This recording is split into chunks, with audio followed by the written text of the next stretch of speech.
ये मैं साबुन लेकर आ गया हूँ। अब इसमें कटोरी में डालेंगे और इस साबुन को हम ग्राइंडर इसको एकदम बारीक पीस लेंगे। ये देख सकते हैं अलग अलग साबुन है। ये देख लो आप, मैं ये 5 साबुन लेके आ गया हूँ। ये सब है और ये इसको खोलूँगा और इसको सब एक मशीन में डाल के हम पीस लेंगे सारे साबुन।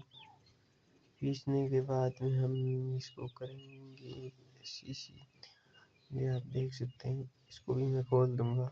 ये देख सकते हैं, ये खोला हो, ये देख सकते हैं इसमें से ऐसा साबुन निकला है। अब दूसरे में से कैसा निकलेगा अभी बताते हैं आपको, अभी बताते हैं उसमें कैसा निकलेगा साबुन। ये देख लो, ये देख लो, आप देख सकते हैं। ये ऐसे ही मैं सारे साबुन खोल दूंगा।